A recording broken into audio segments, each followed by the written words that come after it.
Hey guys, this is Pato Award, and you're listening to Indie Sports Podcast. And or what is that? Is that what it's called? Yeah, That's right. per that's perfect. Or did I say something wrong?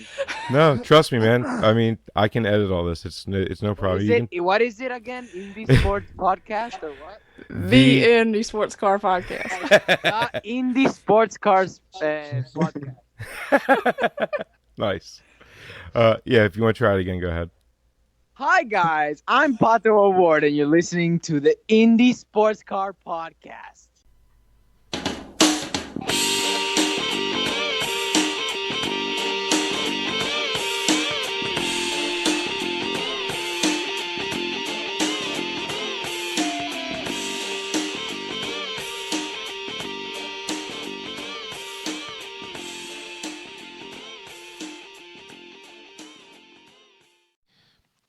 Welcome, ICP fans, to another episode of the Indie Sports Car Podcast. We are back. What's up, Missy? Hello.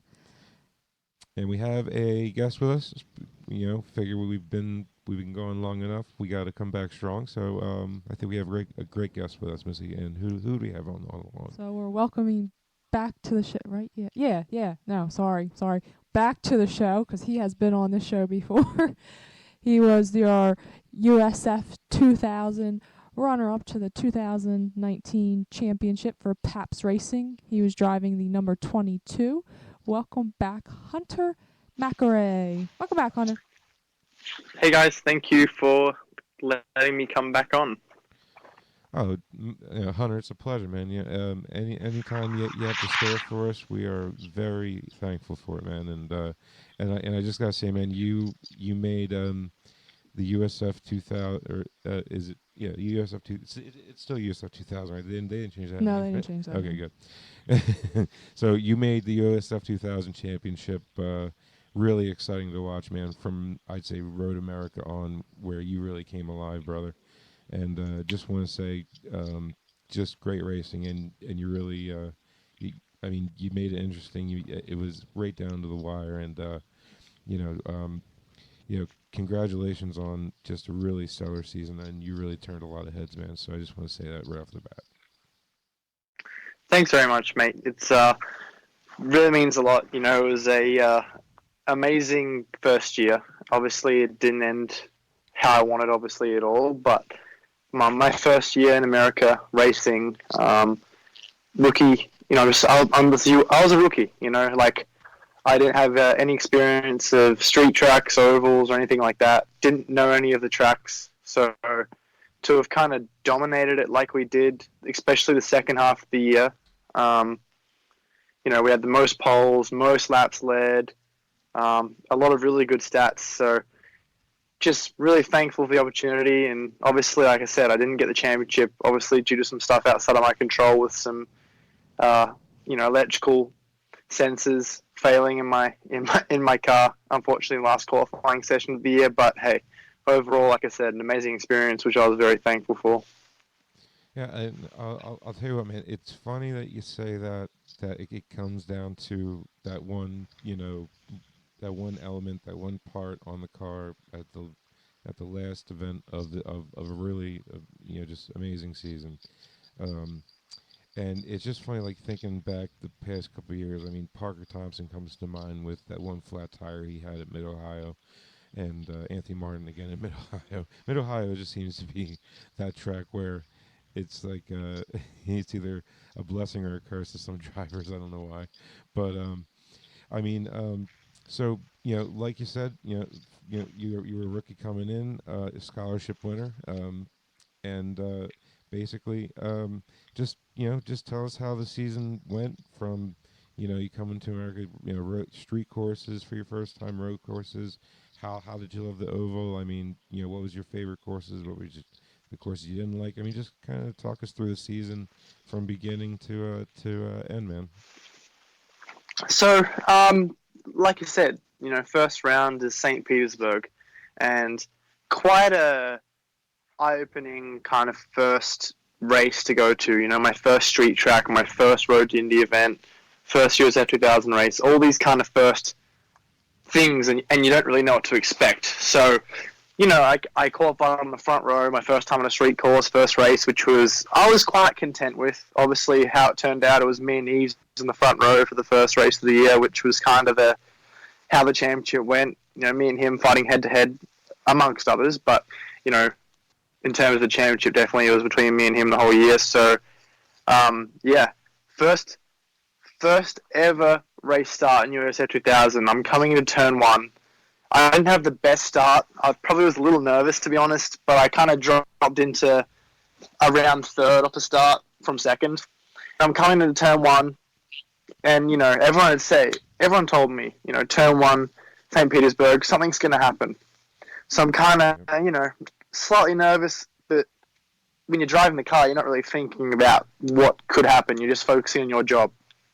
So anyway, going to turn one, first time, St. Pete, I just see this flash of kind of color in my mirrors. And then all of a sudden, I kind of had this muscle reflex of just to turn the wheel straight. And Alex Barron just came and, bounced off another car, bounced into me, and actually barrel rolled over the top of me. Hit my car, launched off my car.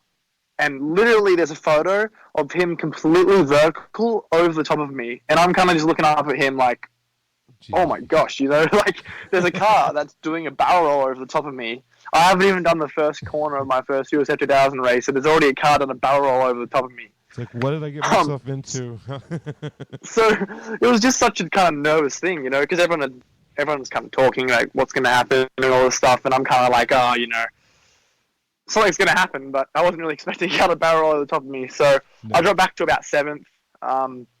And to be honest, man, I was shaking that whole race. I was lucky enough that they restarted the race and I got going again. And I finished 3rd in my first race, which was the most nervous race I've ever done, just because the car literally barreled over the top of me, and I didn't know whether I had damage or what. So, or if it was going to happen again or what. Right. It's just, and the racing was so aggressive because I'd kind of gone off from winning every single race in Australian Formula Ford and not having too much competition.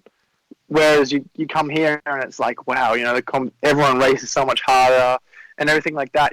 Street course, aerodynamics and slicks compared to what I'd been used to at that point. Now it's obviously so normal for me, but back then it was still very new. So all those kind of first experiences was what I kind of learned at St. Pete, and then got second in race 2 at St. Pete. So start off the season double podium, P2 in the championship. Led on to Indy, another double podium. I fought in race 1. I fought so hard for the win. I led almost every single lap, and I made a mistake on the last lap, which cost me the win to Eves. So I basically gave that win to Eves on a plate just from not really defending well enough on the last lap, which was really tough, man. I was so devastated. And I kind of had this fire burning in me of just I had all this expectation on myself and that I needed to win because it didn't take me so long to win in any other category before. Usually I kind of won first race, and I kind of, obviously the level is so much higher over here. You're racing the best kids right, pretty much from around the world who all have the same IndyCar dream as me. So, yeah, I mean, I do remember that IndyCar race because I was standing on the balcony at the media center and you were leading every race, and all of a sudden the last lap, I was like, what happened? Oh man, trust me, we all were. That was a tough one to swallow. So led on to the oval, and by now I had a really solid start to the season. Obviously, 4 straight podiums, and unfortunately, Eves from my championship anyway, Eves had won 4 in a row, so he had quite a big lead, and I was kind of like, man, I need to fight back here. So the oval was one of those opportunities where I could fight back. He was struggling for pace all weekend, and I had a lot of pace. I was top 5 every session, never driven an oval. So that, my kind of pace straight away on the oval, I was like, wow, this is good. You know what I mean? I was a little bit hesitant at first, but the pace is straight away there. I was kind of top 5 the whole time. So he was kind of around if I remember correctly, he was around 11th to 15th. He had no pace at all. So it was kind of one of those things where it's like, this could be a good weekend to capitalize on that. So Um, Qualifying all around, and long story short, obviously it's a 2 lap average. So my first lap, Paps gave me and my teammates an amazing car. My first lap went around, and my teammate was third in the championship at that stage. So how it works was I was third, he was third in the championship. I was Colin Kaminsky, that is. I was second in the championship, and Eves was leading the championship. And they send you out in qualifying order, where the guys who are leading the championship go at the end. So Colin had just gone out and put it on provisional pole, and he ended up obviously putting it on pole for that race. So I went out. My first lap was quicker than Colin's, and my second lap I was too greedy and I put it in a wall. So starting dead last at Lucas Oil Raceway, it's quite an impossible track to pass on. Obviously, the high line there is with the way the banking works. It's really the only place It's that a big bowl. like you could be so fast, but you barely can pass. It takes you 5 laps to pass a car that's like half a second slower than you around an oval. So passing cars there was a nightmare. I came from 19th to 11th, which I was happy with, but man, there were so many near misses, and that was the scariest race I've done, because it was one of those things where like I almost crashed so many times, and we tried this big wild setup change because obviously when you're in dirty air, the car handles a lot different, especially on oval, compared to when the car Right. you have clean air. You get a lot of push, Yeah. and they call it aero wash. So we put a lot of front end in the car so we could hopefully get some rotation to kind of get runs on people. But man, I was so loose, and so many near misses just with people that was slower than me trying to get past. And anyway, that was my mistake from being back there. I had a car that was good enough to win, but little mistake in qualifying cost me big. So I mean, by now it's been 4 races, and I've kind of lost a lot of the championship lead. So I'm like 40 points back right now, and I'm just like, man, I need to do something here. Like, I'm second in the championship, but I need to start winning races. So we go Road America. beautiful track. Straight away, P1 qualifying, won the first race, and just that's when the momentum really started to slowly shift towards me. Unfortunately, I had an engine issue, so it's Sunday morning. I'm on pole. I just won the first race on Saturday. Yeah. I'm on pole position again for Sunday race, and it's all good. Obviously, we had mega car speed the whole weekend, and I just had my first win. So that was the biggest kind of relief point right then. It's like, okay, I can do this. I just won, and it wasn't just a small win either. I won by like the whole front Australia Road America in front of Paps Racing's like family and friends, and it was just the best feeling, man. So I'm feeling good. You were like, dude, you were the happiest I've never seen. You were grinning ear to ear, and there was a lot of people there. I mean, like that was a really great turnout at Road America, man. Like that was awesome, man. Like I've never had a victory lane. All my other wins from that year, or from this year, I should say, I'd never had as many. I never saw anyone as, apart from probably the 3 to 100 when Oliver won, I never saw so many people at a victory lane, and especially USF 2000 victory lane. So that was a really special moment for me, and something I'll probably never forget. So that was awesome. Yeah, like I think like one of the highlights of the season for us, like being there, like I would say your first podium was probably the highlight of the season. I've never seen anything like that at a victory lane. That was so awesome. There's so many people there, and Rob Howden does it. No, it wasn't Rob. It was was his name Tony, right? Right. I think it was Jeremy Shaw that was actually doing that podium at Road America. What was it? Oh yeah, it was Jeremy. That's right. And he says your name, and the crowd erupted, man. It was great. Like I was like, this is so awesome. And you jumped off the podium and you just ran towards your family, man. Hugs all around. It was awesome, man. That was definitely that even gives me goosebumps talking about it now, just because of the circumstances. It was a home race for the team. Such a build up for me to do that. Even though I was on my 5th race in USA 2000, it was like, man, like I've been waiting for this. It felt like so long that I've been waiting for that. So that was awesome. And then leading into race 2 there, like I said, I was on pole. All this pressure's off.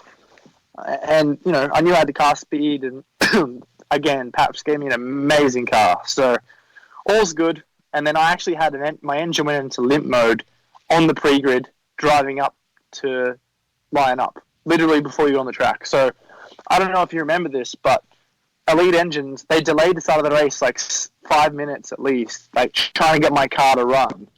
And eventually, like, Elite Engines and my guys got the car running, Yep. but it was like 4 horsepower down. So the whole race, I was just defending, and I salvaged a 3rd place finish. But again, that was one of those missed opportunities we had just from stuff out of our control, because of that an electrical engine issue that we had. So that was unfortunate, but I was super lucky. Just like I would have been on the sidelines that race, man, if I didn't have the people in my corner that got me going. So in one way, it was a blessing that I got out, but it was also super tough luck that we had that problem, which cost me potentially another win just with the car speed we had. Anyway, and you still podiumed with it too. Yeah, we got P3. So I think I remember talking to you after the race actually, and I was like pretty dejected just because, like, you know, I wanted to get that sweep. So it wasn't to be. Led on to Toronto, and Toronto was probably the only time I kind of dropped the ball big time was probably Toronto. That was my toughest weekend. You know, I got a podium at the first race, but just too many mistakes that weekend, man. Like, pushing too hard. Like, in qualifying, I qualified 3rd for the first race, and I was in P2 in race 1, catching the leader, and then I just tagged the wall. And then I bent a wishbone, which dropped to 3rd and finished 3rd. And then in qualifying 2, I was pushing too hard again and just clipped the wall. So I started dead last, or it might have been, you know, basically it may as well have been dead last. I was starting in the back rows for qualifying, or for race 2. This year's Toronto was such a weird weekend for just every man. series, man. Like, I remember it was. What was it, Colton Herta kept hitting the wall there. I remember. I don't even think he started the race because his thumb was broke or something. Or that was me. I mean, it's such a tough track, you know, because compared to St. Pete, St. Pete's very smooth and quite flowing street track, whereas Toronto is so bumpy with so many surface changes and so much more narrow. So yeah, I guess it gave me a little sense of false hope. With St. Pete was eye-opening, but it was like after probably the first race, you're feeling pretty comfortable with it. Whereas Toronto, it was like just as you start to feel comfortable and you start to push, you hit the wall. You know, like that was on me, those mistakes. So race 2, I was coming through the field. I think I started like 15th, and I went from 15th to 5th in, I think, 6 laps. So the car speed, it wasn't like we were lacking car speed that weekend. I mean, we had a really fast car, but I dropped the ball on my end, and I was racing a guy, and he was a lot slower than me, but he was racing me super hard, as he was entitled to. And I remember I passed him at turn 3, the hairpin, at Toronto, and he kind of got a run on me again. And he was kind of halfway alongside me, and I just gave him too much room on the inside, got my marbles, and then I hit the wall. So, again, just way too many mistakes at Toronto. Like, that was one weekend where, as a driver, probably I've never been more disappointed with myself, just because I just really dropped the ball, you know. So that weekend was probably where I had a hard look at myself, and you know, at that point we had Mid-Ohio, Portland, and Laguna left, and I'm 44 points down, and it's like, man, you know, I need to go on a run now to win this championship. You know, there's no chance if I'm not going to go and dominate this like last 3 events. Right.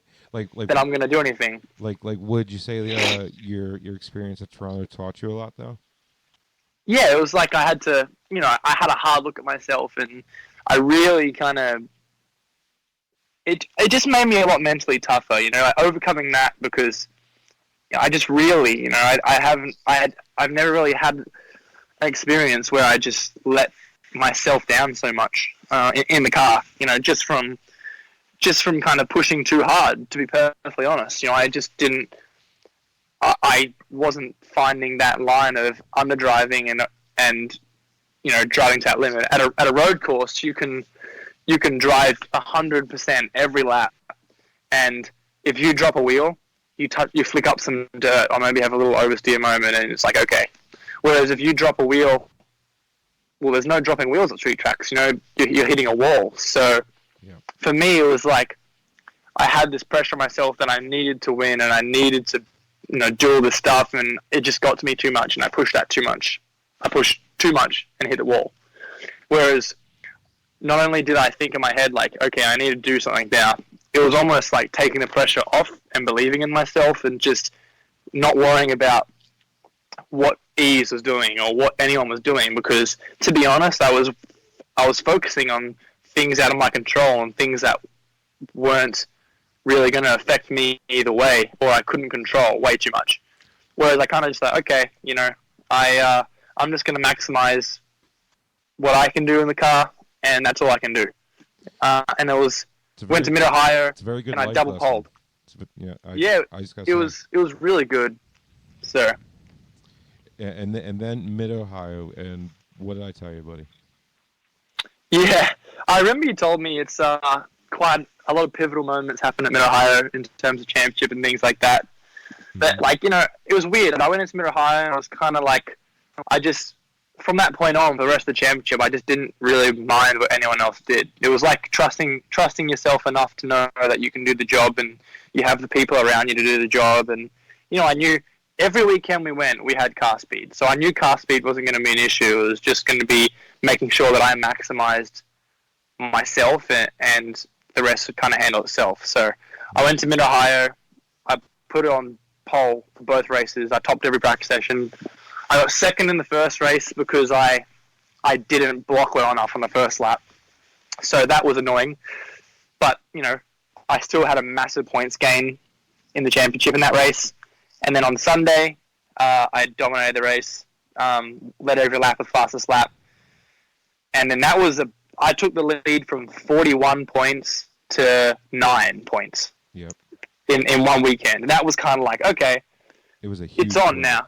Huge. You know what I mean? Like the momentum changed, and we just had such good car speed compared to everyone else. So leading into Portland again, my mindset didn't really change. A lot of talk was like, there was so much talk about who was going to be fast and all this stuff, and usually I kind of would buy into that and kind of, probably waste a little bit of energy thinking about that. But I just, again, I had such a good weekend at mid-Ohio, just not worrying about anything for myself, and I felt, clearly that didn't work out too bad, so I'm just going to do it again for Portland. And then Portland, I topped I'd never been to the track, like every other track this year, pretty much.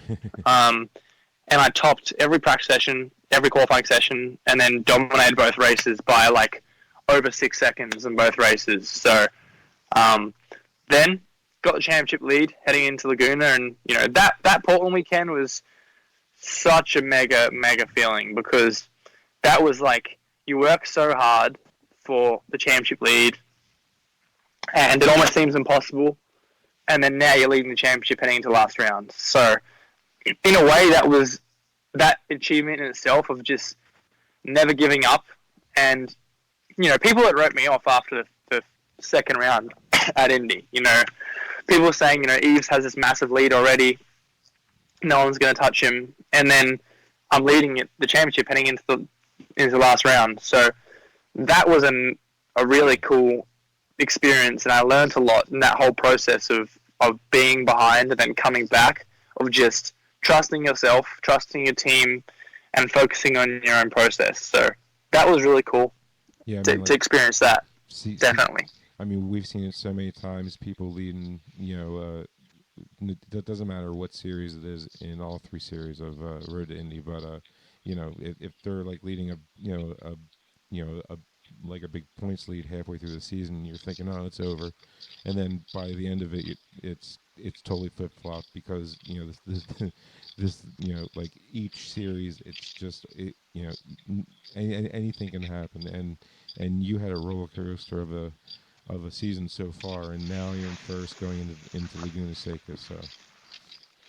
So Laguna was one of those weekends where I went in with the same mindset, and what was in my control, I was happy with my performance. So, obviously, same as every weekend, 2 qualifyings, 2 races.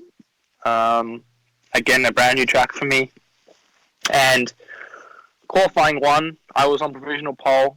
So, usually everyone uses 1 set of tyres, and that's kind of it for the qualifying session. You do 1 new tyre run, save another set of tyres for the next new tyre run, and you have 1 set of tyres for either race 1 or 2. So everyone used their 1 set of tyres for qualifying 1, and I'm on provisional pole. And next thing you know, it's like, okay, we're P2. And it's like, damn, what happened? There's like 3 minutes left in qualifying, and we're on P1. And at Laguna, the tyre degradation is so bad that after about 5 laps, no one went quicker. So, you're kind of circulating in case you go faster, but I knew there was really nothing left in it because of the tyre deg. But like I said, all of a sudden someone's ahead of me, and I'm like, what happened there?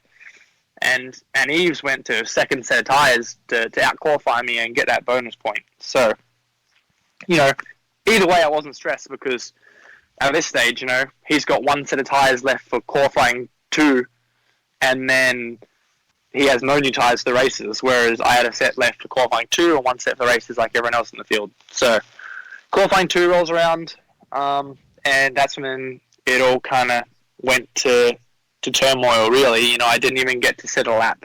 I had an electrical sensor fail, which meant that my engine went into limp mode and I didn't do a lap. So dead last 18th on the grid for race 2 was my starting spot. But at this stage, it's like, okay, that's happened. Put it in the back of your mind. Press on for the rest of the weekend. So I was P2 and he's starting P1 for race 1. At this point, I had a 5-point lead in the championship. So obviously, Eves got the bonus point, which I went into the weekend with a 6-point lead, and Eves got the pole for race 1 with a 2nd set of tyres, so it went to 5 points. And then race 1, it's like we're both in the front row. So I knew we had car speed. My teammate Colin put it on pole for race 2, the session that I didn't get to obviously do a lap. So as usual, my car was hooked up and on rails.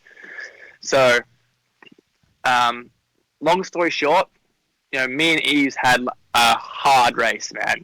We were racing for the championship, weren't we? So, yeah, we went like half side by side for half a lap, like literally rubbing tires and, kind of, I won't say he pushed me off the track, but he basically did, as you would, racing hard. Sure. But basically, I went around the outside of him at the last corner at Laguna Seca, drove around the outside of him the whole front straight, and then hung around the outside of him, turned 2 at Laguna Seca, and then got in front of him. And then my teammate was able to follow me through, and I finished P2. My teammate finished P3, and he's finished P4. So leading into Sunday, I had a 12-point lead, and Eves was on starting 3rd for race 2, and I was starting dead last. So if I got from 18th to... So if Eves finished where he did, I would only have in P3. I would only have to get from 18th to 10th, and if Eves finished P2, I would only have to get from 18th to 7th.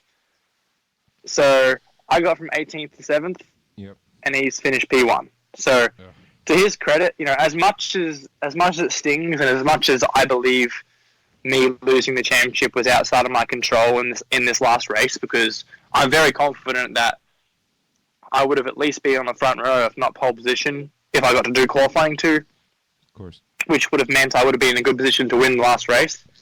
But I only would have needed to finish in the top 3 anyway if Eves won the race, starting out the front. But, regardless of all that, I have to give credit to Braden, because if he didn't win that race, he wouldn't be a champion. And like I said, as much as I still believe that I would have been the champion if I didn't have that issue, he had to earn it as well. So congratulations to him. As much as it still stings, because I got to find a $300,000 void now for next year to win this Indy Pro 2000 championship and just get on the grid to have a chance of winning this Indy Pro 2000 championship. But we're both in the same position. We both I know I definitely don't, and from what I've heard, he definitely doesn't come from a lot of family money either.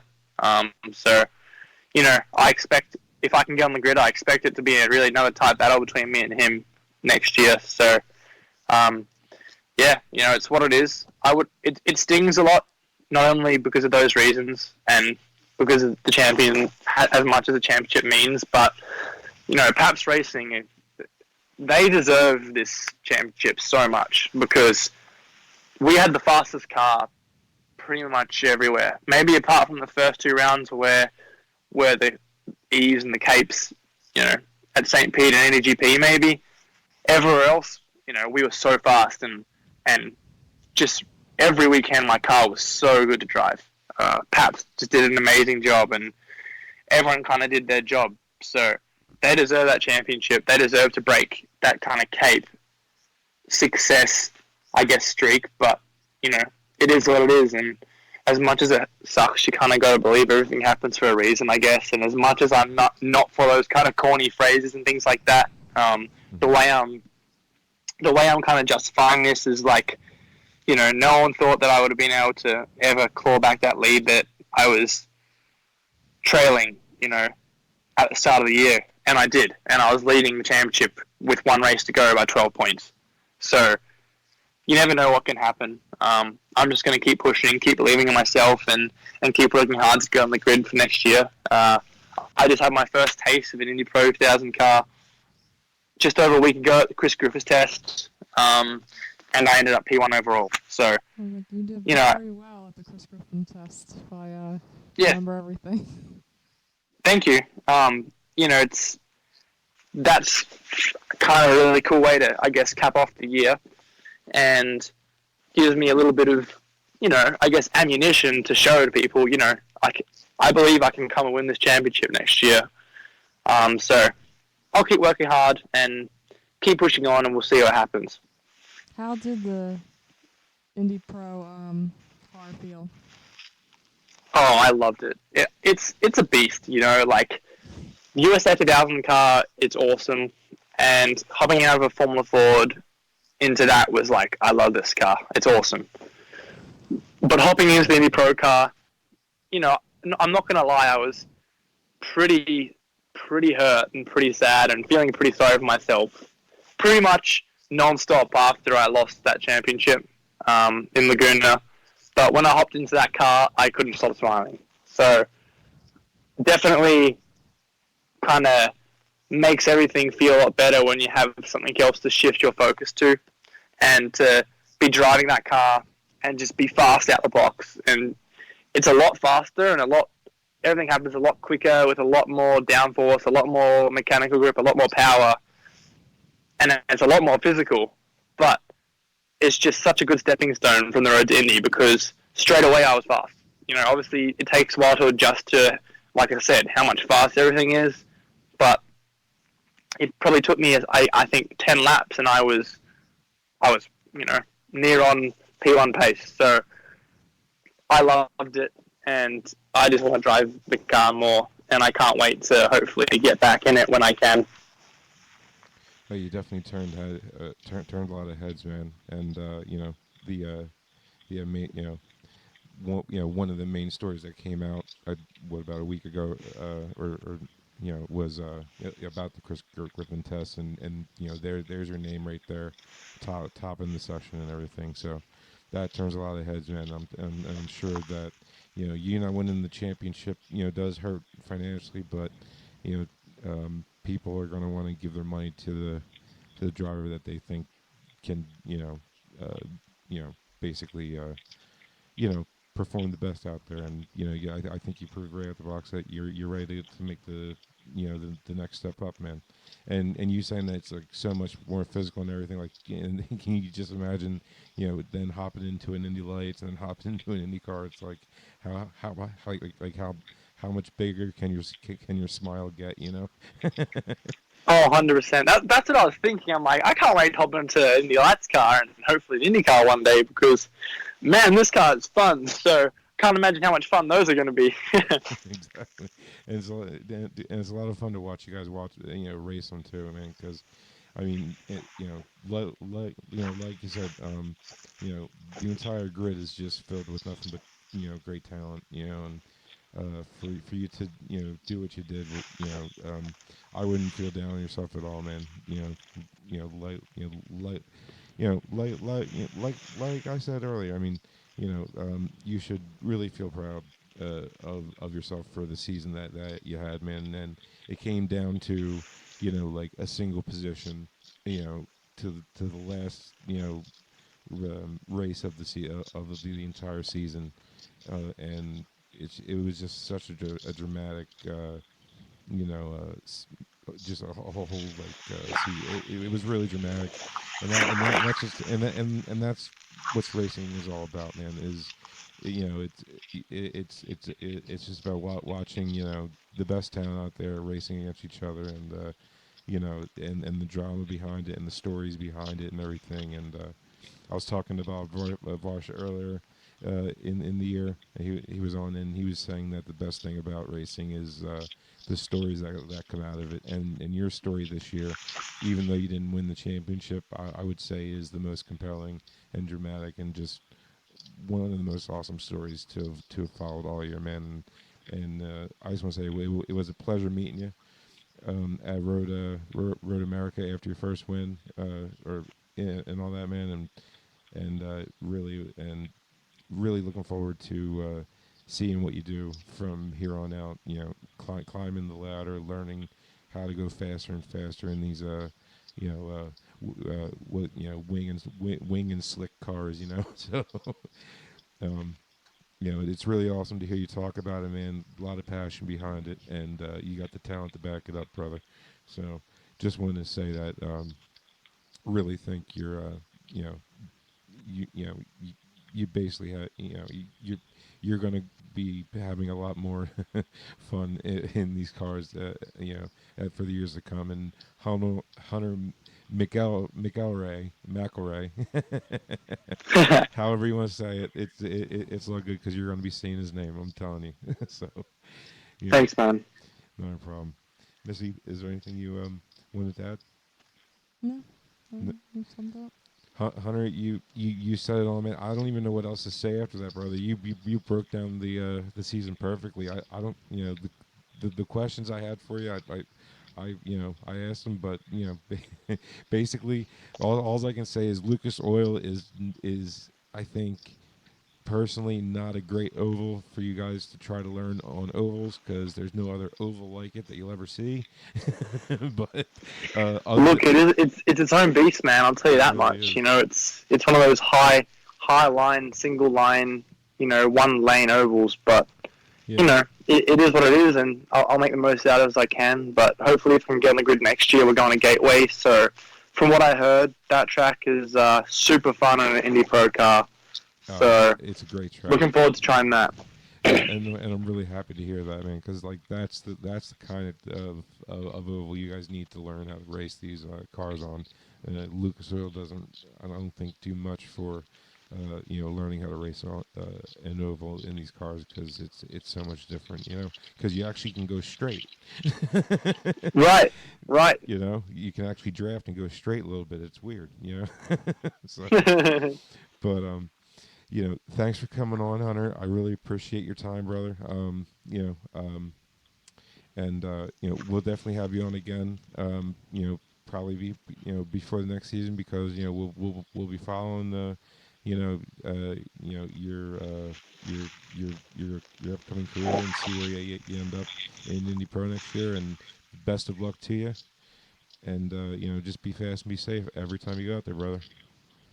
Thank you, man. Thanks for letting me come on. Yep. Missy? Yeah, thanks for coming on. And good luck. Yeah, we're still a little bit rusty at this, Hunter. We had a little hiatus. No worries, man. But having you on for our show back after a little bit of a hiatus, I think that it was a great talk with you. And you know it I would say, to sum up your entire season, is watching a driver go from rookie to mature to veteran. All in one season. Pretty amazing.